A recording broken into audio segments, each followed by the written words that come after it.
Je ne sais pas quelle heure il est, mais je pense qu'il est... Il est 02. Il est pile. Ok, d'accord.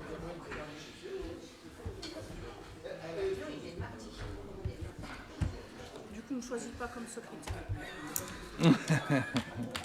J'ai pas choisi en fait la secrétaire. D'habitude on désigne.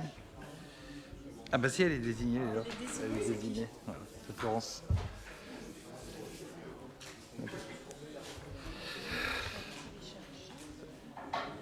Bonsoir à tous.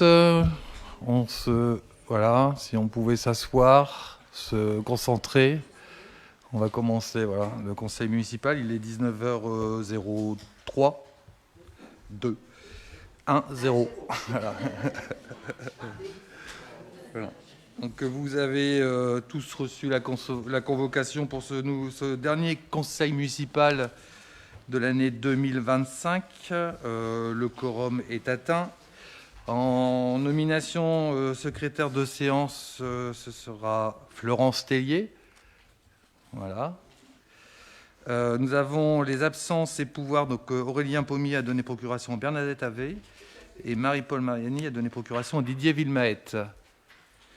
Voilà, je vais faire circuler la feuille d'émargement. Ça va démarrer de ma gauche. Et je vous pose la question, est-ce qu'il y a, concernant l'approbation pour la signature du PV du 15 octobre 2025, est-ce qu'il y a des remarques?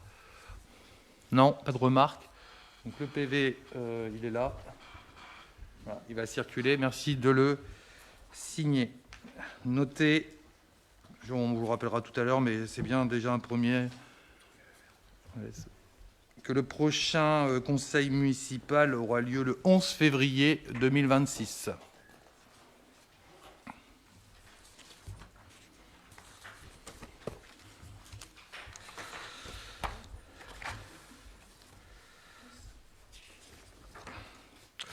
Donc à l'ordre du jour de ce conseil municipal, nous avons 11 décisions et 18 délibérations. 10 décisions et 18 délibérations. Voilà, ça s'affiche, vous avez le détail. De toute façon, nous allons les aborder une par une, à l'exception des décisions pour gagner du temps, puisque à la fin de ce conseil municipal, je vous inviterai à prendre un pot de convivialité pour fêter cette fin d'année et puis vous souhaiter des bonnes fêtes de fin d'année. Donc, les décisions concernant la culture, c'est-à-dire les décisions A, B, C, D, E, F, est-ce qu'il y a des questions? Essentiellement des décisions sur des contrats de compagnie vivante pour les différents spectacles de la ville, et notamment celle de la fête de Noël qui aura lieu, je vous rappelle, le samedi 20 décembre à partir de 15h sur la place Jean Jaurès. J'en profite aussi, je le rappelle aussi tout de suite, je le dis, que le vendredi, la veille, il y a un concert à l'église Saint-Va à partir de 19h avec l'harmonie. Donc c'est la deuxième édition. La première avait très bien fonctionné et je vous invite à venir écouter l'harmonie jouer dans ce lieu particulier parce que c'est un cadre forcément, et par cette période de Noël, ça lui donne un cadre encore un peu plus solennel. On a une décision, la décision G, qui concerne les finances. C'est un ajustement d'une provision pour créances douteuses. Est-ce que vous avez des questions? Alors, les créances douteuses, vous savez que pour avoir une comptabilité sincère, on nous demande aujourd'hui de provisionner en fait, les créances qui pourraient ne pas être recouvrées. Et donc, on est obligé en fait, de provisionner. Ça ne veut pas dire qu'elles ne le seront jamais, mais on nous demande en fait, de provisionner au cas où cette créance n'est pas recouvrée. Est-ce que vous avez des questions à ce sujet? Non. Donc ça porte à peu près, si le montant, à 18 212 € de provision pour créances douteuses à ce jour, après cette décision. La décision H concerne l'accord cadre bon de commande pour l'acquisition, la livraison et l'installation de mobilier de la médiathèque, donc avec les lots qui ont été attribués suite à la commission d'appel d'offres. Donc, qui s'est déroulé il y a quelques temps. Vous avez toutes les informations, les montants et les lots qui ont été attribués. Chaque lot a fait l'objet de 2, voire 3 offres. Et le hasard a fait que chaque pétitionnaire a obtenu un lot dans les 4 lots en fait, qui étaient proposés. Voilà. Est-ce que vous avez des questions? Non. Je passe à la décision suivante. C'est un marché public de télécommunications. Bon, c'est une décision de toute façon annuelle. C'est la reconduction en fait, de nos contrats pour que ça fonctionne, notamment par exemple ce soir pour que le conseil municipal soit retransmis sur Facebook. Il nous faut effectivement de la fibre, il nous faut des services numériques, et puis après, pour appeler, il nous faut également des téléphones. Donc voilà, ce sont des choses assez communes au bon fonctionnement des services de la collectivité. Est-ce qu'il y a des questions? Non. Sur la médiathèque, la décision J et la réalisation de la médiathèque intercommunale à Chicourt-Borin, c'est une décision concernant un avenant en moins-value par rapport au montant des travaux prévisionnels. Donc actuellement, on serait très légèrement, vous voyez, soit une baisse de 0,13% du montant des travaux prévus sur les travaux de la médiathèque. Voilà. Est-ce que vous avez des questions?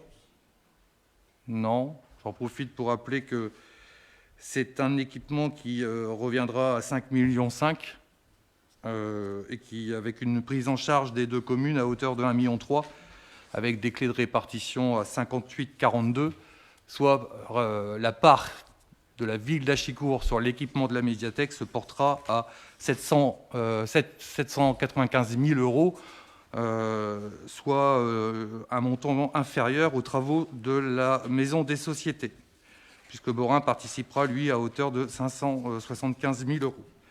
Voilà, donc un équipement à 5,5 millions pris en charge par nos partenaires institutionnels extérieurs à hauteur de 80%. Nous avons fini en fait l'investissement, parce que on va y venir après, c'est une délibération, mais sur la décision, il est mentionné 4 247 000, donc c'est bien 5 755 000 le montant. Là, on est sur la tranche travaux. Parce que dans les 5 millions, il y a tout ce qui est VRD, études, etc., les équipements. Voilà, c'est le montant. Vous avez les études, la construction, les VRD et les équipements sur le montant total. Là, on est sur la tranche, donc travaux uniquement, qui se porte donc à 4 252 272,98 et qui, donc, pour l'instant, nous coûtera 0,13% moins cher. Voilà. Ce qui est quand même à saluer, parce qu'en général, quand on a des avenants sur les constructions, sont plutôt à la hausse qu'à la baisse. Voilà. Ludovic, c'est bon? OK. Donc on va passer aux délibérations. Donc première délibération dans le domaine finances et fiscalité. Donc la première décision modificative numéro 4, ouverture, minoration et transfert de crédit budget ville, exercice 2025. Je passe la parole à l'adjoint à finances, Jean-Paul Leblanc. Merci, Monsieur le maire. Donc, cette décision modificative numéro 4 a 3 objectifs principaux. Premièrement, c'est d'ajuster le montant des subventions de l'État, de la région, du département à la réalité des versements faits depuis le dernier budget, notamment pour la création du terrain de paddle et le City Stade. Deuxième objectif, c'est d'intégrer aux dépenses d'investissement le montant d'expertise réalisé sur un immeuble rue Victor Hugo. Et le troisième objectif, c'est d'ajuster les recettes de fonctionnement et d'investissement à l'appui des notifications financières des projets communaux. Parce que dans le budget, on avait des annonces de crédit, mais tant que les crédits n'étaient pas arrivés, on ne pouvait pas les budgéter. Et donc, voilà, donc on régularise par ces décisions modificatives. Vous constaterez qu'on augmente de 124 000 euros nos recettes dans cette décision modificative et les dépenses de 9 000 euros. Est-ce qu'il y a des questions particulières ?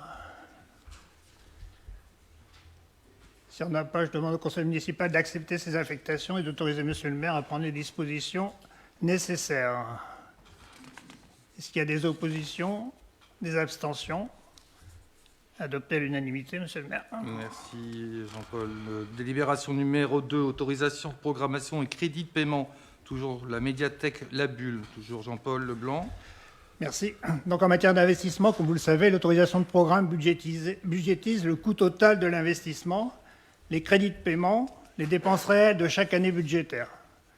Il vous est demandé de constater les dépenses réelles constatées en 2024 pour 494 000 euros de dépenses et d'ajuster les crédits de paiement pour 2025 à hauteur d'1,9 million et de 3,3 millions pour 2026, pour une autorisation de programme globale, qu'on vient de le signaler, de 5,7 millions. Est-ce qu'il y a des demandes d'explication? Si on n'a pas, on met au vote. Qui s'abstient? Qui vote contre? Merci. Adopté à l'unanimité. Pardon, des questions. Allez-y. Vous votez. Alors, vous vous abstenez. Abstention ou contre? Contre. D'accord. Ok. C'est bon? C'est enregistré? Alors, aménagement du territoire, délibération numéro 4, acquisition de foncier chemin de la Tour dans le cadre de la ville nourricière. Voilà, c'est une délibération en fait, qui fait suite à l'acquisition par la ville d'une parcelle qui se trouve rue des Maraîchers. Vous avez eu le plan de localisation de la parcelle. Elle intègre en fait le plan d'acquisition générale dans ce secteur.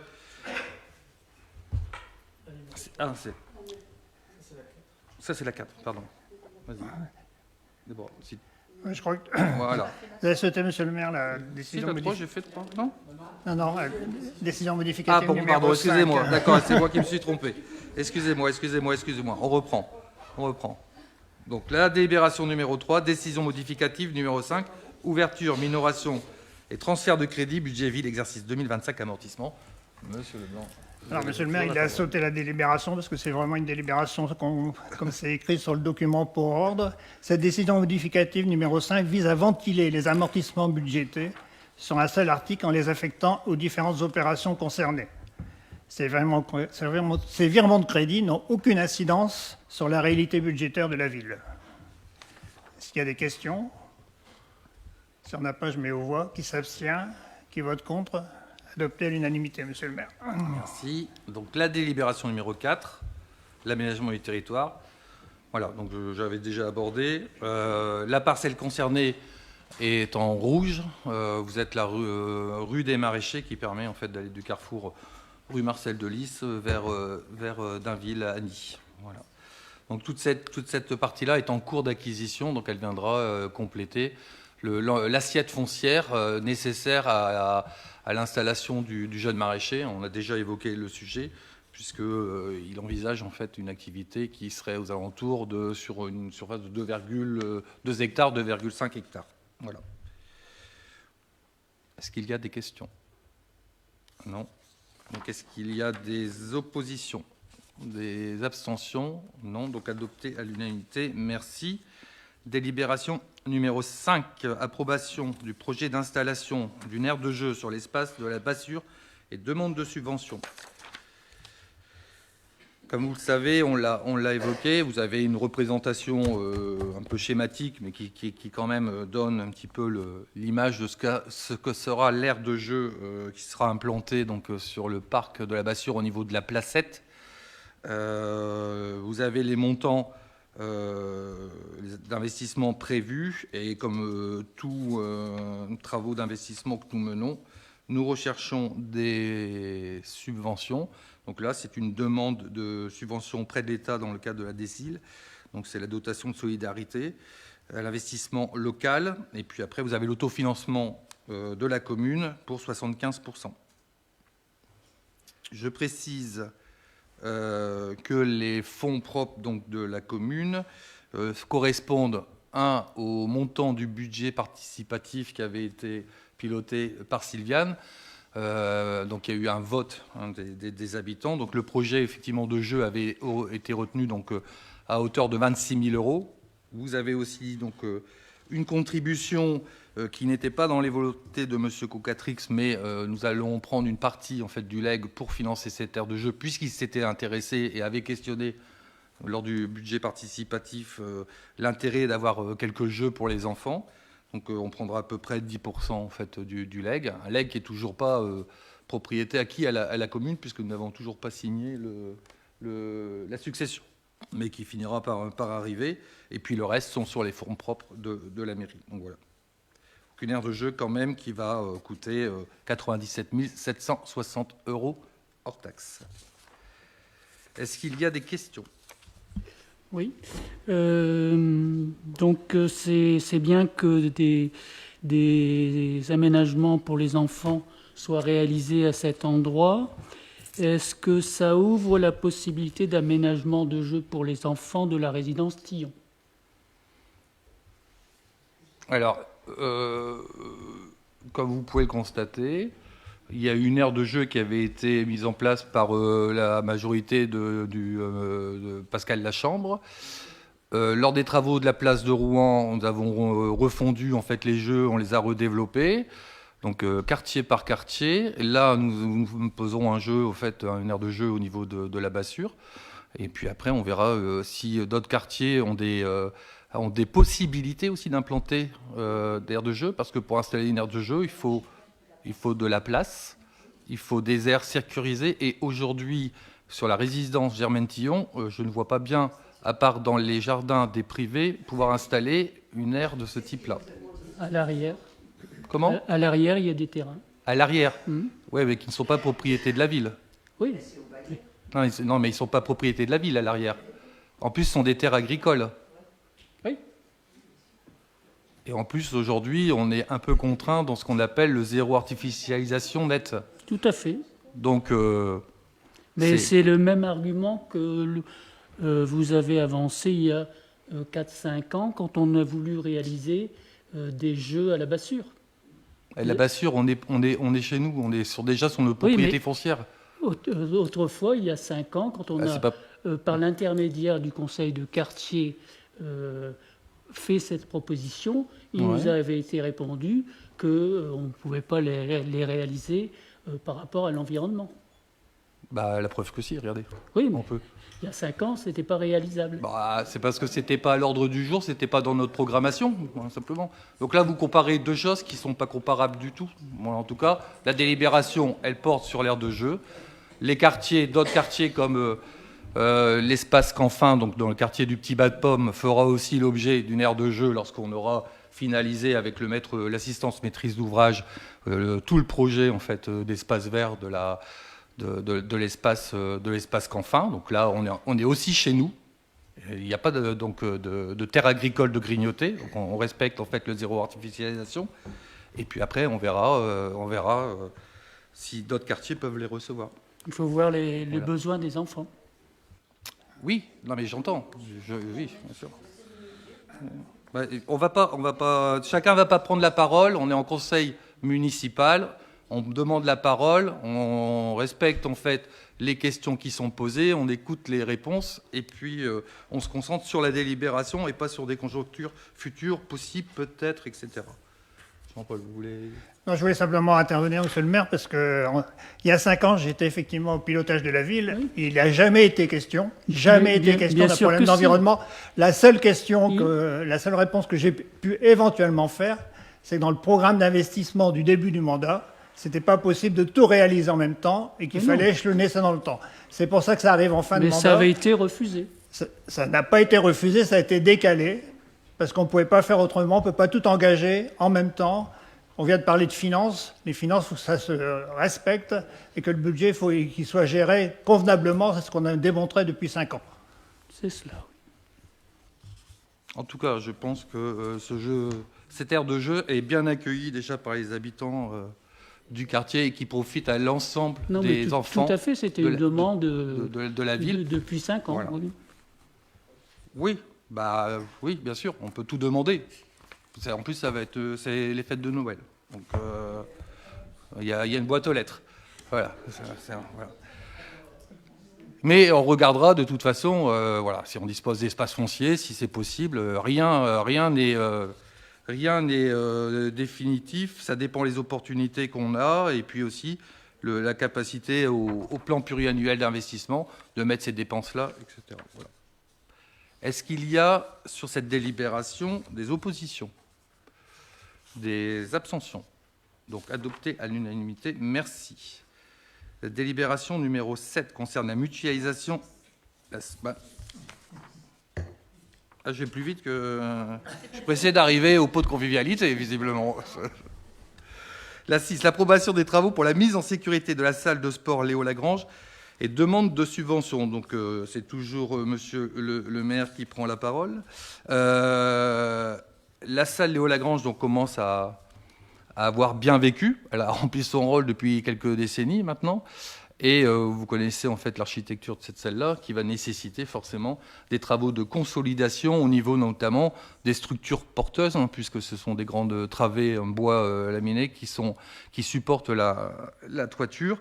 Et avec le temps, l'école commence à vieillir et il va falloir effectivement venir mettre des cerclages pour reprendre et sécuriser en fait ces supports en fait principaux de la salle Léo Lagrange. C'est de l'entretien classique. Ça a déjà un certain coût, comme vous le voyez, mais si nous ne faisons rien, dans 10 ans, on pourrait avoir des problèmes bien plus graves sur cette structure de salle qui est tout le temps occupée. Voilà. Est-ce qu'il y a des questions ? Est-ce qu'il y a des oppositions à cette délibération ? Une question simplement. Sur la DETR, il en est fait référence sur la délibération. Or, n'est retenue qu'une subvention de ZIL. Donc, il n'y a pas de subvention DETR sur ces travaux de mise en sécurité. Parce que là, effectivement, je vois autorisé pour la DETR, mais c'est la DSIL, en fait, sur la dotation et les territoires. Je sais pourquoi. C'est la même chose, Mathieu. Il s'agit de la même subvention, mais pas pour... voilà, exactement. Ouais. Porte pas le même nom, mais c'est la même dotation. Merci.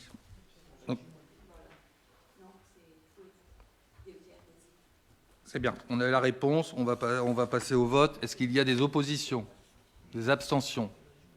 Donc adopté à l'unanimité, merci. Donc nous passons à la délibération 7 sur la commande publique, mutualisation des achats avec la commune d'Arras, constitution d'un groupement de commandes pour l'achat de chaussures de travail pour les personnels. Bon, c'est une délibération récurrente puisque c'est des groupements d'achats effectivement pour se regrouper et faire des commandes plus importantes pour avoir des prix plus intéressants. C'est une commande, en fait, c'est une délibération qui revient assez régulièrement. Ça entraînera forcément une commande marché public qui aura forcément une commission d'appel d'offres qui analysera les offres. Pour la ville, on vous propose de désigner en représentant titulaire Philippe Tellier-Desplanques et puis en représentante suppléante de la ville, Madame Gabrielle Warin. Y a-t-il des questions ? Non. Y a-t-il des oppositions ? Des abstentions? Adopté à l'unanimité, merci. La délibération numéro 8, avenant à la convention du réseau médiathèque intercommunal La Bulle. Et je repasse la parole à Jean-Paul Leblanc en tant qu'adjoint à la culture. Merci, monsieur le maire. Donc, comme vous le savez tous, la convention du réseau M, qui unit les activités de lecture publique des bibliothèques d'Arras, Achicourt, Beaurain, Saint-Nicolas et Saint-Laurent, arrivait à son terme. L'avenant numéro 1, qui est proposé au conseil municipal, permet de prolonger cette coopération entre toutes ces communes pour les 3 années supplémentaires, 2025 à 2028. Et reconnaît que l'entente intercommunale Achicourt-Beaurain constitue maintenant une nouvelle entité au niveau de la lecture publique. Donc c'est la future bulle médiathèque intercommunale Achicourt-Beaurain, qui est considérée comme un seul élément juridique pour conventionner avec le réseau M. Il vous est demandé d'approuver cet avenant numéro 1 à la convention du réseau. Est-ce qu'il y a des questions? S'il n'y en a pas, je mets au vote. Qui s'abstient? Qui vote contre? Adopté à l'unanimité, monsieur le maire. Merci. Donc toujours dans la même veine, la délibération numéro 9 qui concerne l'actualisation du règlement du réseau M médiathèque intercommunale, la bulle. Jean-Paul Leblanc. Alors, comme vous l'avez lu dans les documents qui vous ont été transmis, le règlement du réseau M fixe un certain nombre de règles de fonctionnement de ce réseau qui, comme vous l'avez entendu à l'instant, concernent plusieurs collectivités, avec notamment les règles qui concernent les emprunts de documents dans les différentes bibliothèques du réseau, des règles qui fixent les modalités de transfert de ces livres, des règles qui fixent les modalités de fonctionnement des moyens informatiques, etc., etc. Jusqu'à ce jour, les habitants des 5 villes concernées bénéficiaient d'un accès gratuit à tous les fonds des différentes médiathèques. Mais par exemple, les habitants d'Agny, notre ville voisine, devaient régler une cotisation de 60 € pour accéder à la médiathèque d'Achicourt ou d'Arras, etc.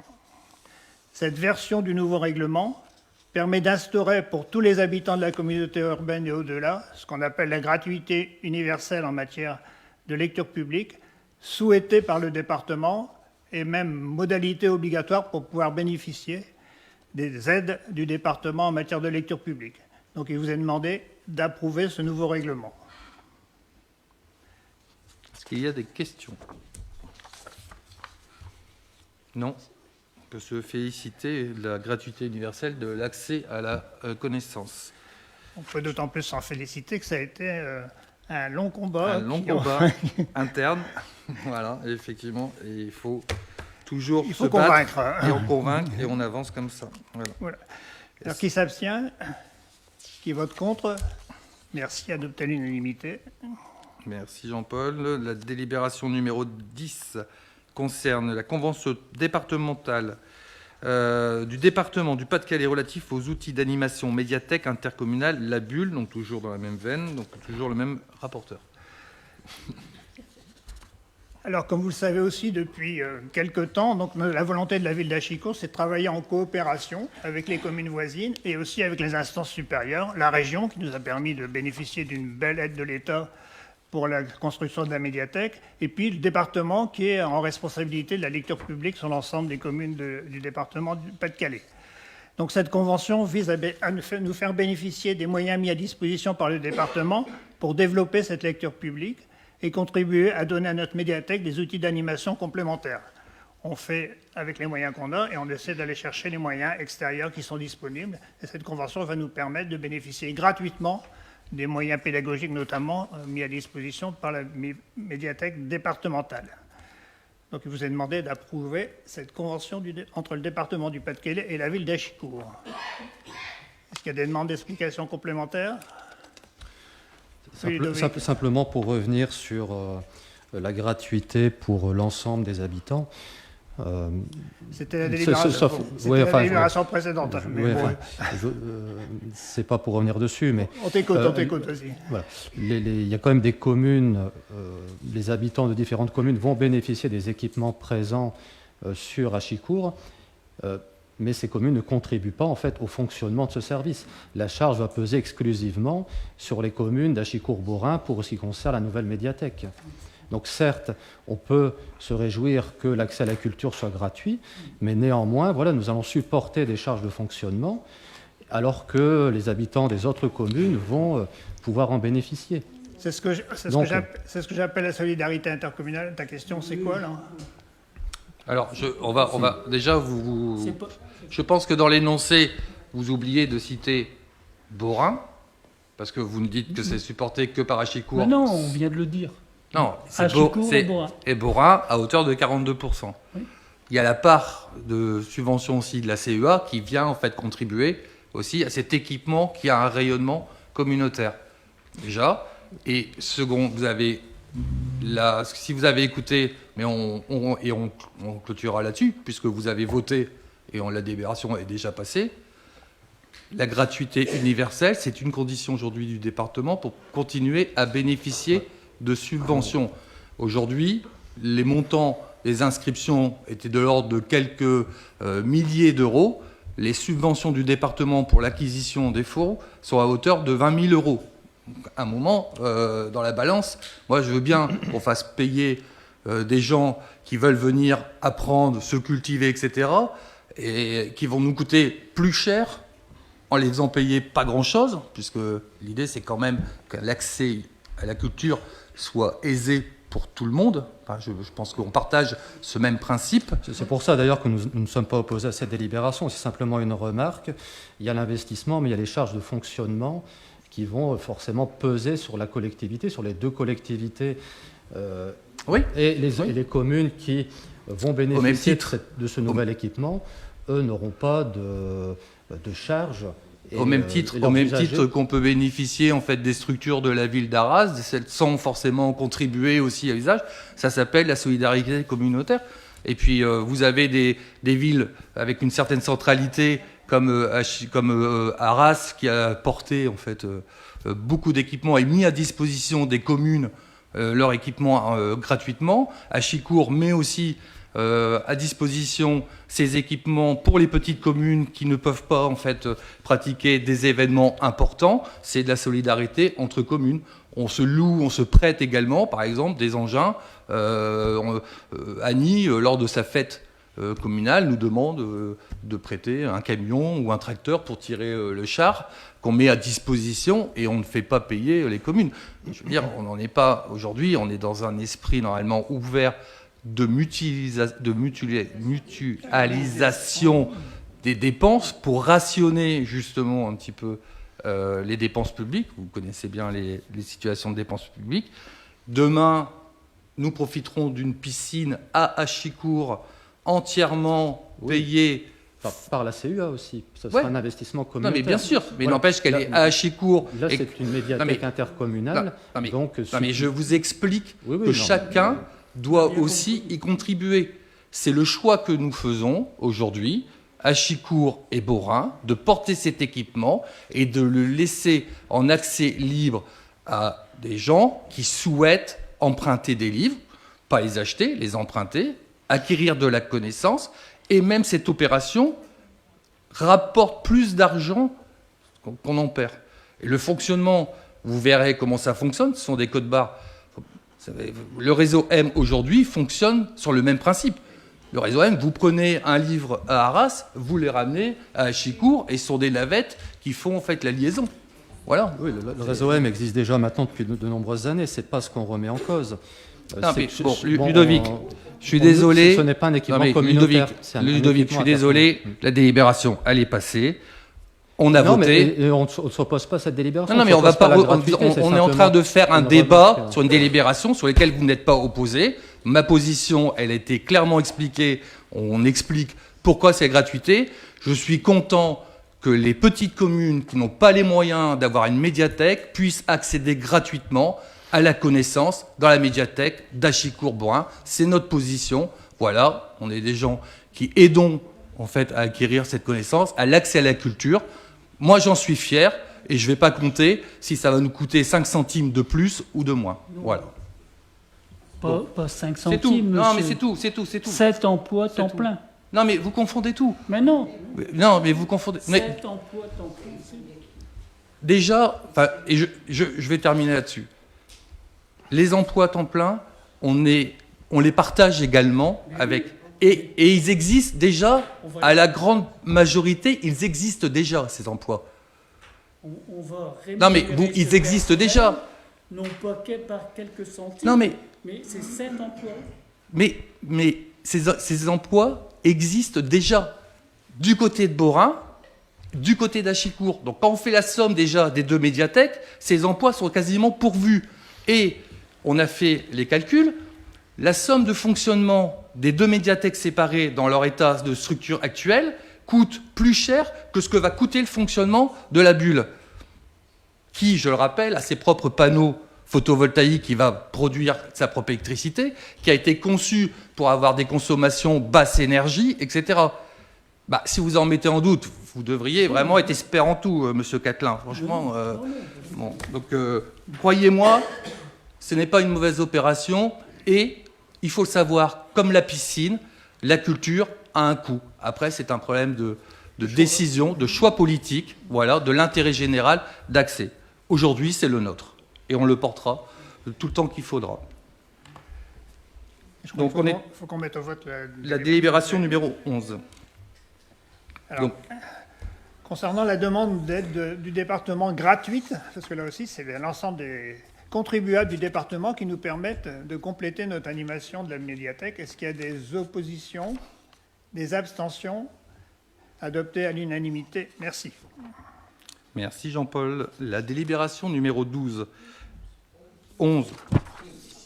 Et on demande, c'est encore une demande de subvention, soutien aux structures culturelles de rayonnement local du département du Pas-de-Calais. Jean-Paul, encore. Voilà, donc c'est encore une demande de subvention auprès du département, parce que les projets portés depuis plusieurs années par notre service culturel remplissent des conditions d'attribution du soutien du département aux structures culturelles de rayonnement local. Pas rayonnement à Chicourt, mais rayonnement local voulu par le département. Aussi, la ville sollicite cet accompagnement du département. Il vous est demandé d'autoriser monsieur le maire à demander cette subvention. Est-ce qu'il y a des demandes d'information? Il n'y en a pas. Qui s'abstient? Qui vote contre? Adopté à l'unanimité, monsieur le maire. Donc, si nous l'obtenons, il est bien évident que ce sont donc les contribuables du département en général qui viendront contribuer au bon fonctionnement en fait, de notre centre culturel. Je rappelle aussi, médiathèque, c'est aussi un auditorium. Hein. Ce n'est pas juste un endroit où il y a des livres dans des rayons. Hein. C'est un endroit de vie. Il y a un auditorium de 80 places qui va permettre de recevoir des spectacles, d'une salle qui sera louée, qui va générer des recettes aussi pour la ville, etc., etc., ce qui n'existait pas aujourd'hui. Donc ça, il faut l'avoir en tête aussi. Donc on fournit à la ville une salle de spectacle supplémentaire qu'on met à disposition avec forcément un montant de location qui fera des recettes et qui fera diminuer encore plus le coût de fonctionnement de ce centre culturel. Voilà. On est bien à la 12. Merci. Donc, délibération numéro 12. Convention de partenariat entre le Conservatoire rayonnement départemental d'Arras et l'École municipale de musique d'Achicourt. Alors, toujours dans la volonté de la ville de travailler en coopération avec les différentes instances, notamment arageoises, dans le cadre d'un projet porté conjointement et suite à un premier concert commun organisé à Achicourt en mars 2025, les classes d'orchestre du Conservatoire à rayonnement départemental d'Arras et de l'École de musique d'Achicourt proposent un nouveau concert commun le 17 décembre prochain à l'église Saint-Géry d'Arras. Il vous est demandé d'approuver la convention qui permet de déterminer les obligations de chacune des parties afin de mener ce projet dans les meilleures conditions possibles. Donc il vous est demandé d'approuver cette convention que vous avez tous lue. Qui s'abstient? Qui vote contre? Merci. Adopté à l'unanimité, monsieur le maire. Merci. Donc la délibération numéro 13. Convention de mise à disposition de la maison 128 alors c'est route de Bucois, on va corriger. C'est pas rue, c'est route de Bucois, pour des résidences artistiques ou sociétales. Jean-Paul. Alors, la ville d'Achicourt encourage les découvertes culturelles. Je pense que vous en rendez compte depuis 4 ans ou 5 ans. Elle participe à l'éducation artistique des habitants. Elle soutient et accompagne la création artistique locale. On ne fait pas venir des artistes du bout du monde, mais bien de la région. Elle contribue au développement des politiques publiques de transition. Par exemple, de réfléchir à l'amélioration du cadre de vie, de réfléchir à l'installation de maraîchers, etc. Dans ces conditions, il vous est demandé d'approuver une convention qui permettra de mettre à disposition ce local de la ville à des artistes ou à des collectifs pour la mise en œuvre de démarches participatives ou de création d'actions culturelles. Cette mise à disposition sera gracieuse, sera compensée par des contreparties données par ces artistes ou ces bureaux, etc., qui viendront nous aider à réaliser nos objectifs prochains. Il vous est demandé d'approuver la convention de mise à disposition de ce local et d'autoriser monsieur le maire à signer les conventions correspondantes. Est-ce qu'il y a des questions? Alors, dans le projet, ce qui est marqué LOCLOC, c'est toujours en fait avec une finalité bien précise, c'est que les communes font le constat que de plus en plus, ils ont parfois des bâtiments vides qui ne sont pas utilisés. Donc, chaque commune a fait l'inventaire de ces immobiliers pour pouvoir les mettre sur la table en disant, nous, on a cet espace-là. Cette maison est occupée, l'année dernière, a été occupée 3 mois par une résidence d'artistes qui a été bien appréciée, etc. Le reste du temps, elle est vide. Donc cet espace peut être mis à disposition d'autres compagnies, mais c'est peut-être une compagnie qui va venir pour un spectacle sur par exemple, Saint-Laurent, mais qui, en contrepartie, fera une représentation pour en fait, les habitants ou les écoles d'Achicourt. Voilà, c'est de la mutualisation entre communes, voilà, de la solidarité. Est-ce qu'il y a des oppositions? Des abstentions? Adopté à l'unanimité, merci. Donc la délibération numéro 14, demande de subvention, appel à projet d'action parentalité, le titre parentalité en action, agir et grandir ensemble, et je passe la parole à l'adjointe à la réussite éducative, Déborah Delala. Merci, monsieur le maire. Donc, comme le titre l'indique, c'est une demande de subvention. La particularité cette année, c'est que les services de la CAF nous demandent à nous, conseil municipal, d'approuver le projet plus que de la demande de subvention. C'est-à-dire que pour recevoir notre demande de subvention, il faut d'abord que le conseil municipal se soit montré réactif, enfin plutôt sensible au projet qui est proposé. L'objectif, bien sûr, des actions de parentalité, c'est d'accompagner les parents dans leur fonction parentale et leur rôle éducatif, tout en leur proposant, dans un cadre bienveillant, conseil, encouragement et modalités, j'ai envie de dire, de mise en œuvre des conseils proposés.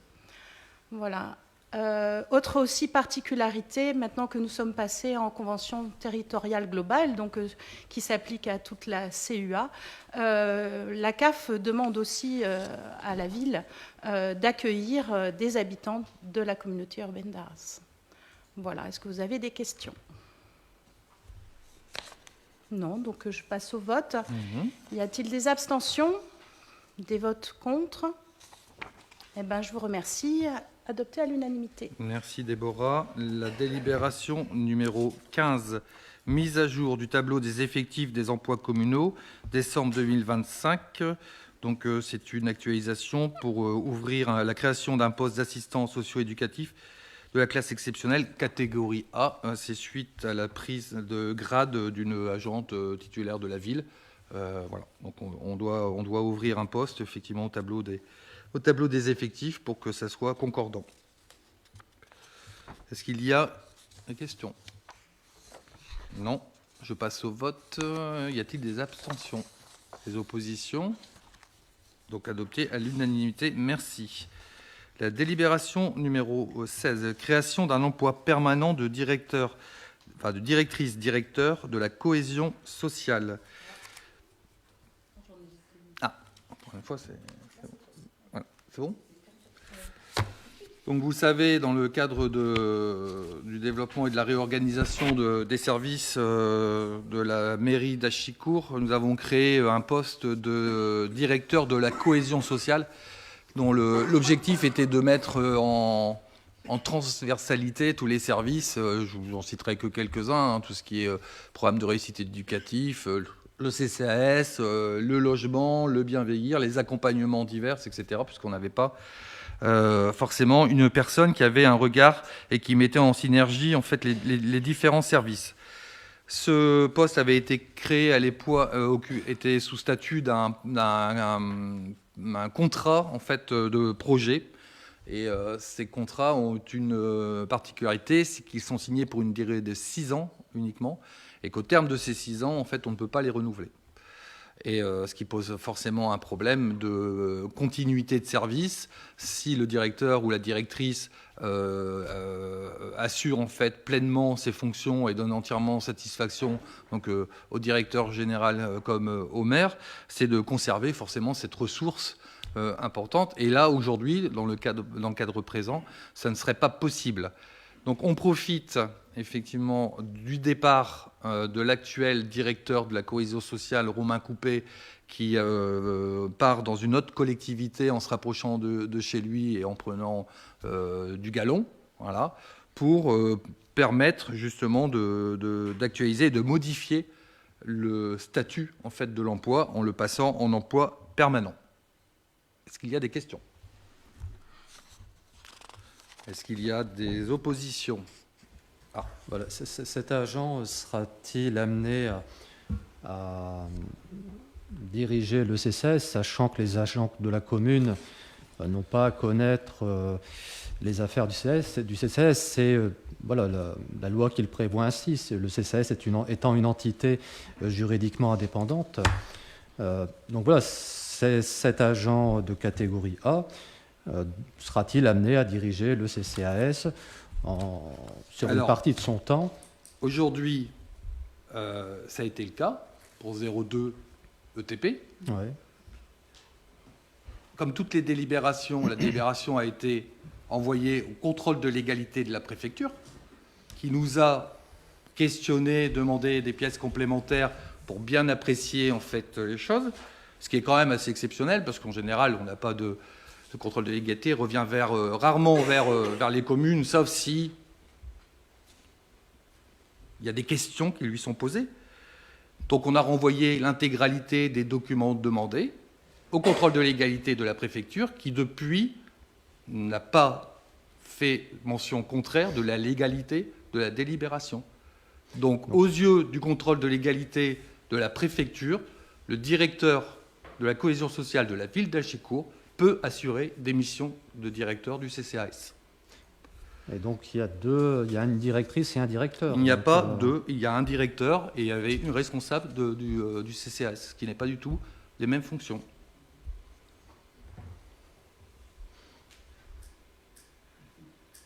D'autres questions? Non.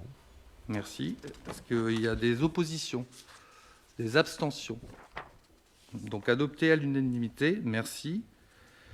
La délibération numéro 17, la création d'une astreinte de sécurité. Vous avez pris connaissance de la totalité de la délibération. L'objectif, aujourd'hui, il y a 2 astreintes qui existent sur la ville d'Achicourt. Une astreinte de viabilité hivernale qui fonctionne du 15 novembre jusqu'au 15 mars, voilà, qui est assurée par des agents qui, dans ces périodes-là, et quand la météo annonce des gelées, se lèvent à 3 heures du matin, puis à 4 heures pour vérifier l'état des chaussées avant de déclencher en fait, le traitement des chaussées, hein, puisque l'objectif, c'est qu'on déclenche à 5 heures du matin le traitement des chaussées pour que quand les gens partent travailler, les chaussées soient en état, utilisables par les véhicules. Une deuxième astreinte qui existe aussi le week-end, qui est une astreinte technique. Donc on a un agent effectivement d'astreinte prêt à intervenir à la demande du maire, du DGS ou de l'adjoint d'astreinte pour intervenir sur une barrière qui serait tombée, une branche qui serait cassée, suite à un coup de vent, enfin voilà, qui répond à la demande des choses. Aujourd'hui, les jours de semaine sont couverts la journée par le CTM, mais à partir de 17h30, quand tout le monde rentre chez soi, après sa journée de travail, il n'y a plus d'astreinte en fait, technique et de sécurité capable de prendre des décisions. Donc cette astreinte de sécurité va venir en fait, assurer une disponibilité d'intervention pour les jours de semaine. Et elle a aussi le point différent, c'est qu'on lui demande de prendre les responsabilités ad hoc en cas de nécessité. Ne pas simplement ramasser une branche d'un arbre qui serait tombée et signalée, mais peut-être de prendre la décision d'élaguer de façon plus importante l'arbre parce que la menace perdure lors, par exemple, d'un coup de vent. Donc c'est complètement différent. Il y a une prise de responsabilité qui doit être assumée. Vous dire aussi que cette astreinte de sécurité, c'est une astreinte qui est mobilisée lorsque les bâtiments qui sont sous alarme déclenchent la nuit, puisque ça sonne sur leur téléphone. Donc aujourd'hui, c'était le cas, ils le faisaient de façon volontaire, mais bon, à un moment, puisqu'on est en train d'équiper tous nos bâtiments d'alarme anti-intrusion, quand les vents soufflent un peu trop fort, quand il y a des tentatives aussi d'intrusion des bâtiments, et ben donc ça sonne. Notre prestataire prévient la personne d'astreinte qui se lève et qui va vérifier en fait si on a une intrusion ou pas. On les voit sur les caméras, mais en tout cas, et se déplacent la nuit notamment pour aller déclencher les secours, mettre en sécurité s'il y a eu effraction, etc., etc. Voilà. Donc on officialise en fait par cette astreinte de sécurité la disponibilité des agents. Parce que là, aujourd'hui, ils le font de pleine volonté. Ils ne sont pas tenus de répondre à 2 heures du matin à un appel des services de sécurité. Voilà. Et ça vaut aussi s'il y a une tempête, ça vaut aussi s'il y a des accidents. Parce que souvent, la nuit, ben voilà, il y a des accidents. Il faut se lever, il faut mobiliser une autre personne ou deux pour que les services techniques mettent des barrières, balaient les dégâts, traitent l'huile renversée, etc., etc. Simplement une question, puisque l'astreinte, c'est une mise... l'agent est à la disposition de la collectivité, de l'employeur, mais le temps de travail effectué pendant le temps d'astreinte, c'est un temps qui est rémunéré en plus, quoi, comme étant, c'est du travail effectif. Oui, voilà. Oui, c'est en heure supplémentaire. En plus de l'astreinte. Oui, bien sûr. Il y a une prime d'astreinte, parce que là, par contre, vous êtes tenu de décrocher quand le maire, quand le DGS, quand l'élu appelle. Là, vous êtes tenu de décrocher. Et après, quand c'est déclenché, quand la personne se déplace, effectivement, c'est en heure supplémentaire. Comme dans toute entreprise qui a des systèmes d'astreinte. Hein. C'est comme ça partout. Hein. Donc, mais pour nous, ça nous sécurise parce qu'enfin, on aura, au bout du fil, la nuit, quelqu'un qui est tenu de décrocher. Ce qui n'était pas le cas avant. Alors, ils le faisaient, parce que ce sont des agents en fait, engagés au service de la collectivité. Mais à un moment, on est aussi tenu de respecter leur vie privée et puis aussi de les rétribuer aux inconvénients que ça engendre. Voilà. Est-ce qu'il y a d'autres questions ? Donc je passe au vote. Est-ce qu'il y a des abstentions ? Des oppositions ? Non. Donc adopté à l'unanimité. Merci. Et la délibération numéro 18. Je remets mes lunettes. Avenant numéro 1 aux conventions d'utilisation de l'exonération de taxes foncières sur les propriétés bâties dans les quartiers prioritaires de la politique de la ville. Je passe la parole à Gabrielle Farin. Merci, Monsieur le maire. Bonsoir à toutes et tous. Donc, comme vous le savez, la présente délibération concerne l'abattement de 30% de la taxe foncière sur les propriétés bâties accordée aux bailleurs sociaux pour les logements situés dans les quartiers prioritaires de la politique de la ville. Sur le territoire d'Achicourt, cet abattement est encadré par des conventions partenariales annexées au contrat de ville. Une nouvelle contractualisation pour la période 2025-2030 a été approuvée fin 2024 par la communauté urbaine d'Arras et par le conseil municipal le 18 décembre 2024. La nouvelle géographie des quartiers prioritaires issue du décret de décembre 2023 a conduit à une réévaluation des bases fiscales applicables à compter de 2026, rendant nécessaire la signature d'avenants aux conventions existantes. Donc il s'agit pour l'année 2026, pour Pas-de-Calais Habitat, un montant d'abattement de 89 795 € et pour SIGH, un montant de 21 146 € correspondant à l'exonération précédemment accordée à SIA Habitat. Donc, en contrepartie de cet avantage fiscal, les bailleurs poursuivent leur engagement à renforcer leurs actions dans les quartiers prioritaires, notamment en matière de cadre de vie, de lien social et de tranquillité résidentielle, selon les actions prédéfinies en collaboration et concertation des habitants et des services de la commune. Merci. Est-ce qu'il y a des questions ? Merci Gabrielle, c'était très clair. Vous dire que c'est un choix, hein, la TFPB, que la commune a fait d'adhérer à cette exonération en fait, pour permettre de concentrer des moyens sur ces quartiers en politique de la ville. Hein. Donc vous avez le Moulin à Quart, vous avez les Catras.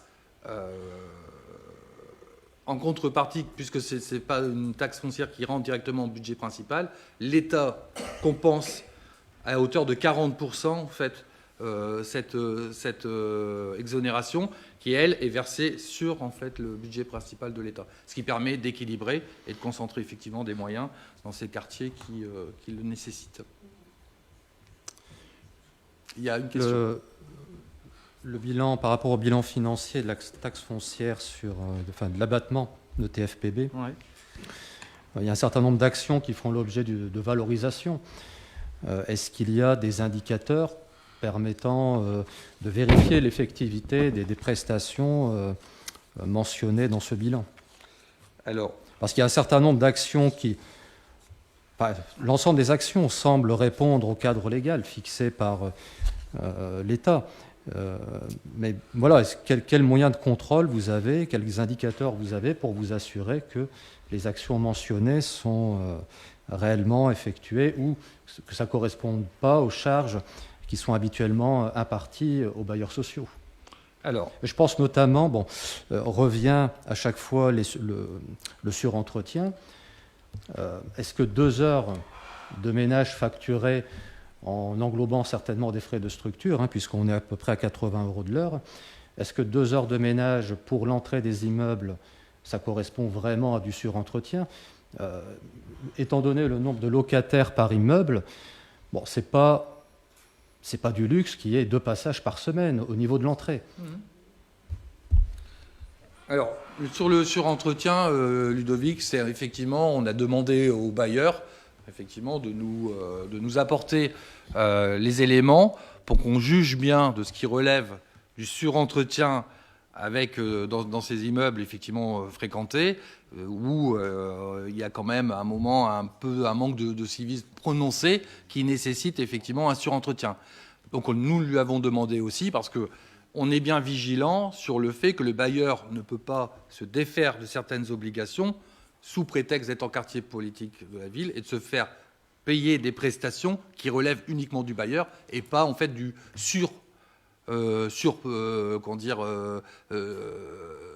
surtraitement en fait, par exemple des halls d'entrée, des peintures et des choses comme ça. Mais effectivement, dans ces quartiers, ces immeubles se dégradent, en tout cas les communs se dégradent beaucoup plus vite et nécessitent forcément un traitement renforcé. Sur des indicateurs, on peut en donner. Par exemple, vous avez la régie de quartier qui passe tous les matins ramasser au niveau des points d'apport volontaires tous les déchets qui sont déposés et qui ne relèvent pas normalement des poubelles, c'est-à-dire matelas, télévision, etc., puisque les gens déposent. Donc tous les jours, et ça vous pouvez le voir parce que vous passez le soir, le lendemain matin, c'est déjà ramassé. Donc là, c'est du concret. Vous dire aussi que tout à l'heure, on a passé une délibération avec des recettes. Dans ces recettes-là, il y avait déjà le versement de Pas-de-Calais Habitat dans le cadre du déploiement de la vidéoprotection et puis aussi de SIGH. Donc ils ont déjà même versé leur contribution financière. C'était les recettes qui apparaissaient dans les tableaux de la délibération 4, il me semble. Donc là, on est en train en fait de déployer. Donc bientôt, on aura la vidéoprotection qui sera déployée. Donc c'est visuel, c'est concret. Et on a toute une série d'actions qui sont comme ça. C'est plus sensible lorsqu'on fait de l'accompagnement social. La TFPB, une part de la TFPB va venir alimenter un financement politique de la ville que nous avons obtenu, donc qui est de l'argent qui vient des contribuables nationaux, puisque c'est l'État qui nous les verse. Donc on peut remercier ces contribuables nationaux de venir en solidarité pour la ville d'Achicourt, qui viennent nous aider justement à renforcer dans un avenir très proche le CCAS d'un accompagnement en fait d'un travailleur de proximité sociale. Alors là, après, c'est de la permanence, de la discussion. Donc ça, c'est déjà un peu plus difficile à quantifier. Mais ça, c'est parce que le ramassage des encombrances fait l'objet d'une convention. Donc voilà, donc là, à partir du moment où il y a une convention signée, il y a des engagements à respecter. Et donc je parlais plus, des actions... c'est pas parce qu'on a une convention qu'il pourrait très bien le faire une journée sur 2. Ouais, non, mais ça, c'est un indicateur. Quand c'est fait, c'est fait. Après, il faut dénoncer la convention si elle n'est pas respectée. Non. Là, c'était par rapport aux actions surtout valorisées. Dans le tableau, il y a des actions qui font l'objet d'une convention. J'ai parlé du surentretien. Maintenant, le renforcement de la présence du personnel de proximité. On va en parler. Bon, est-ce que vous avez des indicateurs là sur les indicateurs, ça sera le reporting du travailleur de proximité qui nous dira...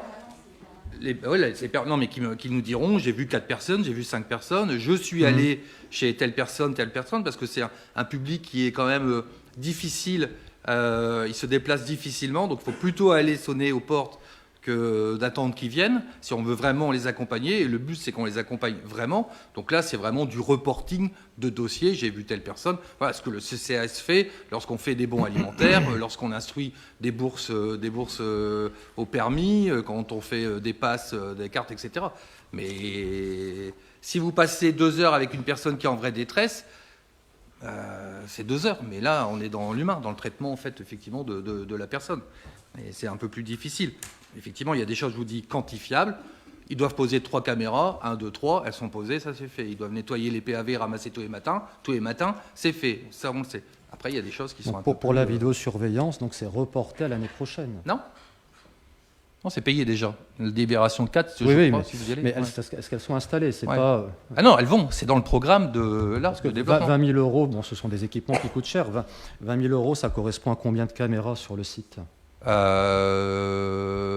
Parce qu'il y a déjà une caméra présente sur... Oui, elle est sur le parking. Là, en fait, c'est la caméra qui sera au moins posée, celle qui sera posée au niveau de l'aire de jeu, pour sécuriser en fait l'aire de jeu, notamment les enfants, les familles qui iront, et aussi éviter les dégradations, et en tout cas de pouvoir intervenir lorsqu'on aura des dégradations, puisqu'on aura en fait un contrôle visuel.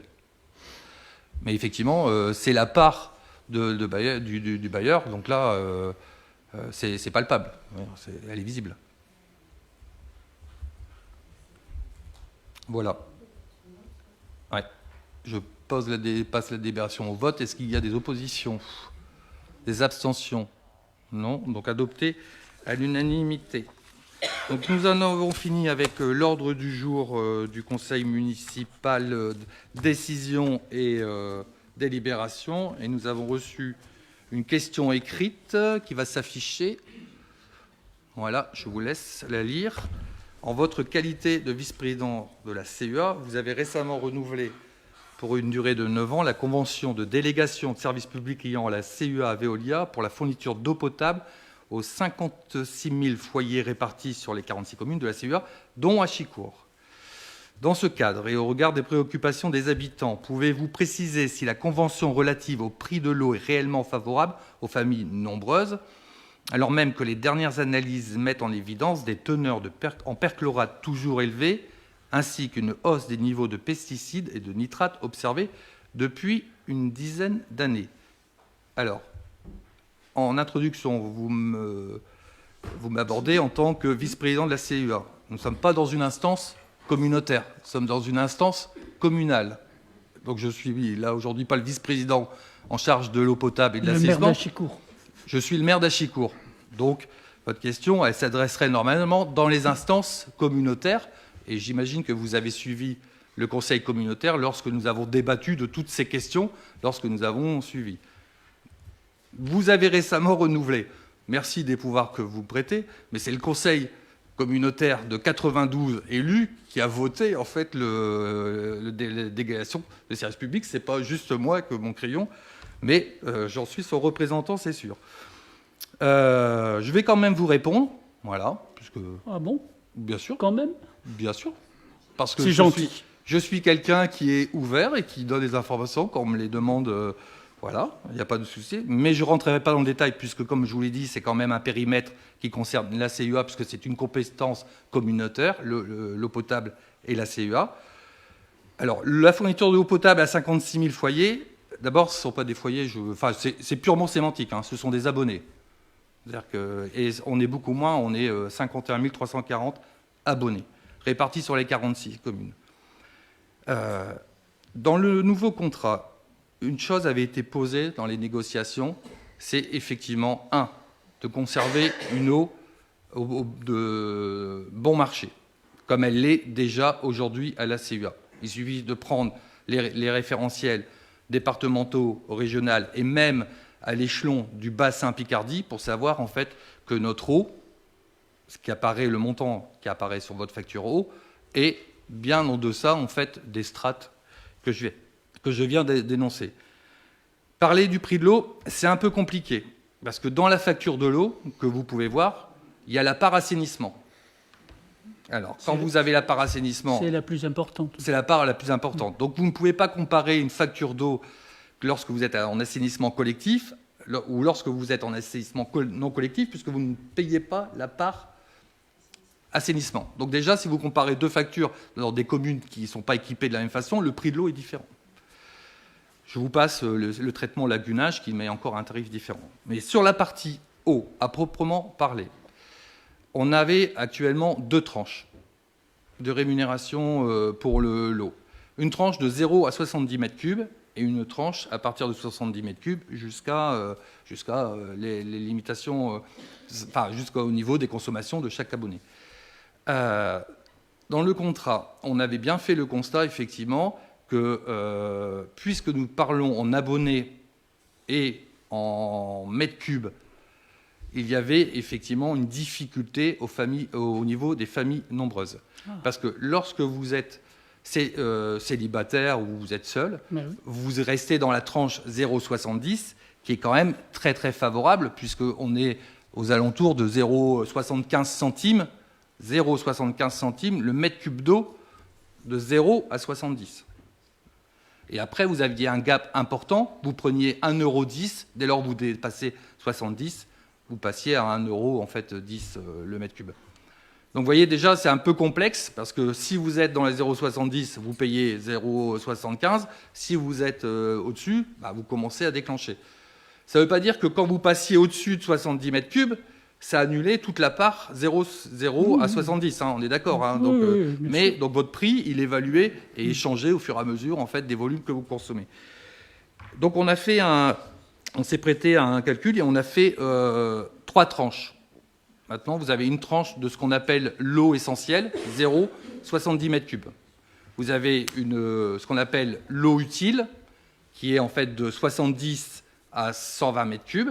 Et après, on a l'eau, ce qu'on appelle un peu l'eau de confort, à partir de 120 mètres cubes. Mais ça ne peut pas être une eau de confort pour une famille de 5 personnes. C'est une eau essentielle. Non, mais j'y viens. Elle bénéficie, la famille nombreuse, des 70 mètres cubes, de toute façon, au tarif le plus bas aussi.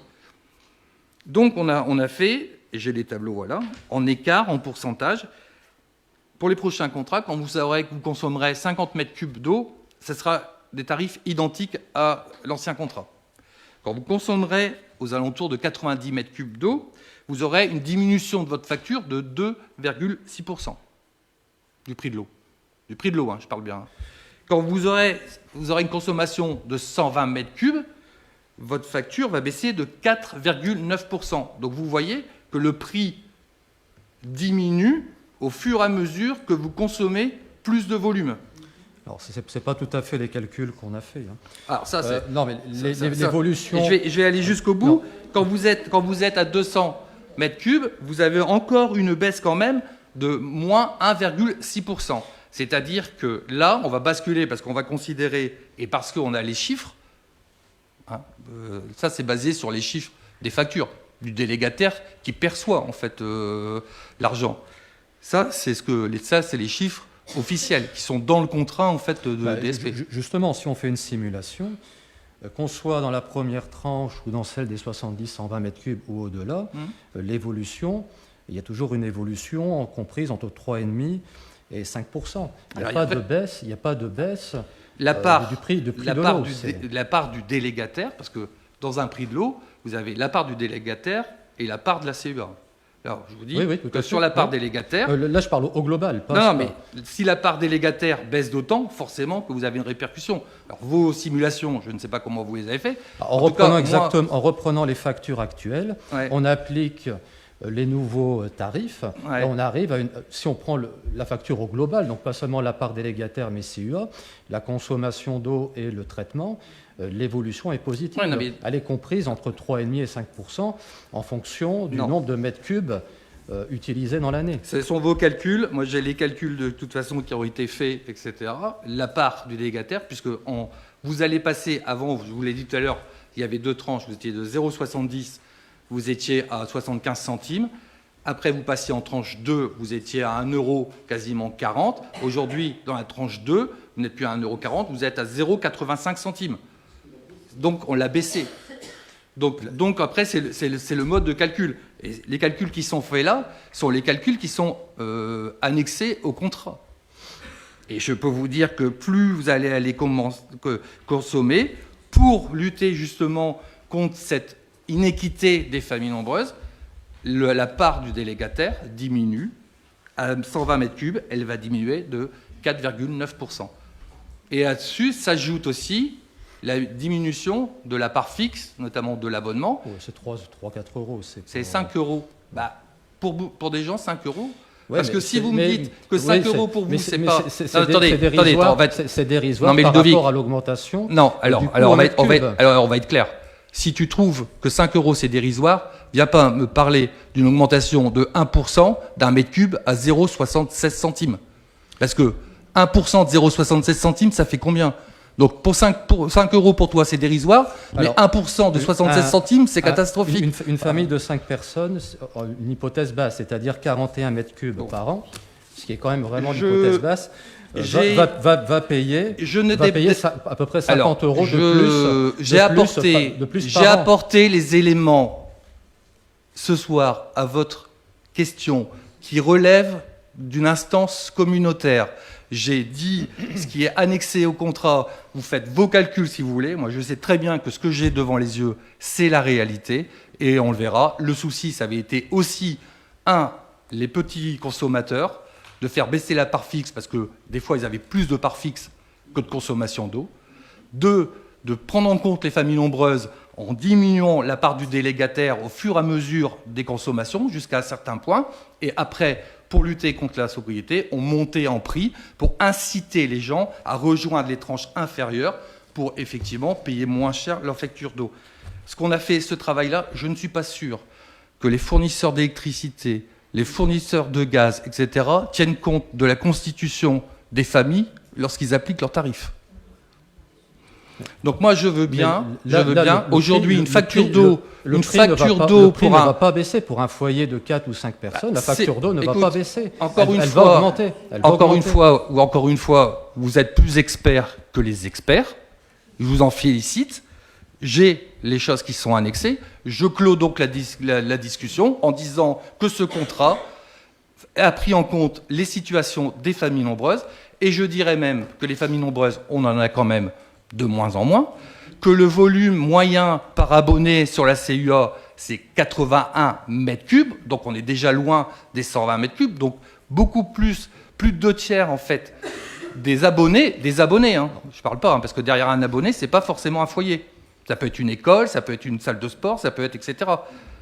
Donc perçoivent le bénéfice des tranches de 0,70 et en fait de la deuxième tranche. Et après, c'est un effet. Donc j'ai répondu à votre question, vous dire que, effectivement, au niveau des pesticides et des nitrates, il y a des traitements qui ont été mis en place par la CUA dès 2022, notamment une usine de traitement de charbon actif qui a coûté 1,5 million d'euros sans répercussion sur le coût de l'eau, que dans le futur contrat, il y aura une deuxième station de traitement charbon actif qui sera installée à Agny, avec un investissement de 5 millions d'euros qui n'engendrera pas d'augmentation du prix de l'eau et qui permettra de traiter l'eau de la CUA à peu près à hauteur de plus de 75% et de ramener dans des seuils de qualité inférieurs à ce que la norme nous oblige, PFAS, pesticides et puis hydrocarbures. La qualité de l'eau, c'est une question de santé publique qui inquiète l'ensemble des abonnés, des usagers. Alors, oui, il y a eu des traitements qui ont été mis en place, des investissements qui ont été très lourds. Et pourtant, ce qui est inquiétant, c'est que les seuils ne cessent, en fait, les valeurs ne cessent d'augmenter. La concentration, que ce soit de pesticides, que ce soit de nitrates ou de perchlorate, continue à augmenter malgré ces traitements. Alors, peut-être qu'il faut augmenter encore ces traitements, mais il y a quand même une dégradation depuis une dizaine d'années où les concentrations... on était avant sur des valeurs inférieures à 1 microgramme par litre. Pourquoi ? On est aujourd'hui sur des concentrations d'à peu près 5 microgrammes. De quel paramètre tu parles ? La concentration totale des pesticides, on est à 5 microgrammes par litre. C'était beaucoup moins il y a 10 ans. Et il y a même certains... comme le chloridazone qui dépasse la valeur réglementaire de 1 microgramme par litre, puisqu'on est à peu près sur 3. Non. Vous confondez les seuils de qualité avec les valeurs sanitaires.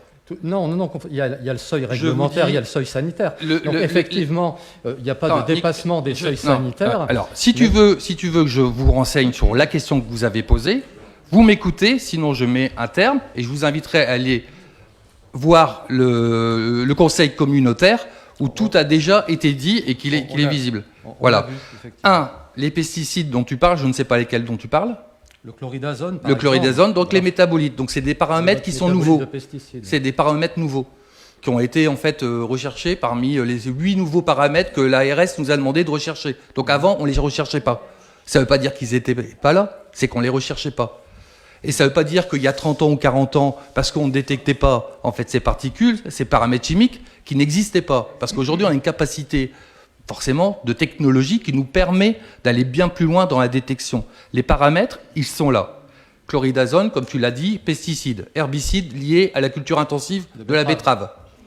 Héritage, nos terres blé-betterave. Moi, quand j'étais à l'école, on me disait les terres blé-betterave du Nord et de la Picardie, la richesse, etc. Bon, aujourd'hui, on s'arrive dans nos nappes phréatiques.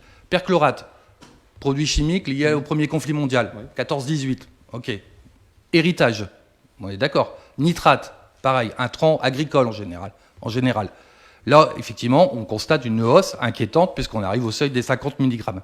Mais on a mis en route l'usine de dénitrification qui est à Méolance pour abaisser les seuils, et on fait de l'interconnexion pour mélanger en fait les eaux beaucoup moins chargées avec les eaux qui sont un peu plus chargées pour équilibrer en fait ces choses. Mais pourtant, voilà, les concentrations continuent augmentant. Non, mais ça, c'est un constat. Mais non, mais on partage ce constat. Parce que le nitrate, il était déjà détecté il y a 10 ans. Et également le perchlorate. Non, mais je t'explique que ça, personne ne le conteste. Puisque les chiffres que vous avez sont les chiffres en accès libre de l'ARS. Donc il n'y a pas de document caché.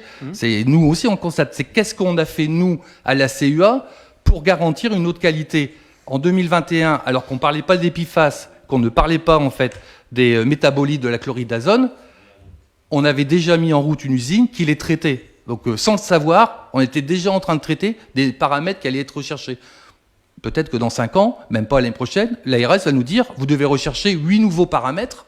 Voilà, et on retrouvera encore des substances qui sont dedans. Aujourd'hui, on fait ce constat-là. Qu'est-ce que fait la CUA? Elle investit à prix de l'eau constant, et ça je tiens à le dire, des millions d'investissements dans des usines de traitement curatif. Parce qu'aujourd'hui, ce qui importe à nos habitants, c'est que l'eau qu'on lui serve, elle est de qualité. Elle est potable, l'eau sur la CUA. Seule l'ARS est une entité capable de déclarer... Laisse-moi finir, Ludovic. Tu veux des explications, je te les donne. Donc écoute, seule l'ARS est capable de déclarer qu'une eau est potable ou non potable. Après, les qualités, c'est 0,1 microgramme où on commence à détecter et on commence à dire oui, il y a des paramètres. Aujourd'hui, notre réponse, c'est du curatif. C'est d'installer effectivement des usines qui sont en fait prises en charge par la CUA sur des investissements très lourds. Et d'ici 2029, on aura un retour à une qualité de l'eau avec des seuils qui ne seront même pas peut-être détectables. Sauf si on nous trouve des nouveaux paramètres qui existent. Parce que sur la chloridazone, il y avait 8 paramètres de rechercher. On n'était concernés que par 2 paramètres. Voilà, ça c'est un constat, c'est un héritage. Qu'est-ce qu'on en fait aujourd'hui? On investit à prix de l'eau constant pour améliorer la qualité de l'eau, une eau qui est potable en fait sur le territoire. Voilà, je crois que j'ai fait le tour de la question. Et je pense qu'on a terminé. Et à l'agenda. Donc vous connaissez Hachicourt, fête de Noël, le samedi 20 à partir de 15h. Donc on a passé les décisions tout à l'heure avec les compagnies qui animeront cette journée. Je vous invite à venir aussi surtout à la déambulation qui permet de relier les 2 cœurs d'Hachicourt, la ville, la place et puis pour arriver au moulin. Vous avez le concert, j'en ai parlé tout à l'heure, de vendredi 19 décembre à 19h, qui est vraiment un événement particulier. Là, on retrouve notre harmonie très efficace, très appréciée, puisqu'on a passé une convention avec Arras pour qu'elle puisse aller jouer. Je crois que c'est ce soir d'ailleurs qu'elle joue à l'église Saint-Géry. C'était pendant le conseil, donc elle joue. Donc c'est un moment en fait très particulier, dans une période de Noël, dans un contexte cultuel, et qui donne de la résonance en fait à ce qui est joué. Après, ah non, c'est tout. Ça, c'est vous avez tous la cérémonie des vœux donc qui auront lieu du maire, qui auront lieu le vendredi 16 janvier, donc à 19h à l'espace François Mitterrand. Vous avez reçu normalement la carte de vœux d'Hachicourt, et puis on avait choisi cette année de faire des vues de drone pour vous montrer un petit peu ce que c'est Hachicourt vu du haut, et puis aussi vous faire en même temps un petit jeu de où est-ce que c'est, je connais pas, et je découvre en fait Hachicourt Et on s'aperçoit tout de suite qu'Achicourt est une ville verte, bien aérée sur des endroits, et elle a vraiment un patrimoine champêtre qui est quand même unique sur la CUA. Vous avez un cité en scène qui, Nuit de la lecture, c'est pas la scène qui... Voilà, c'est celui qui avait été annulé pour cause de maladie donc de l'acteur, de l'artiste. Il s'était engagé à venir refaire sa représentation. C'est le cas, donc le vendredi 23 janvier à 18h. Et puis il ne me reste plus, au nom du conseil municipal, pour les habitants qui nous regardent, de vous souhaiter de très joyeuses fêtes de fin d'année. Et puis moi, en tant que maire, à vous souhaiter, élu de la municipalité, de très joyeuses fêtes de fin d'année, et que vous viviez ce moment dans la paix, la fraternité et le bonheur. Voilà.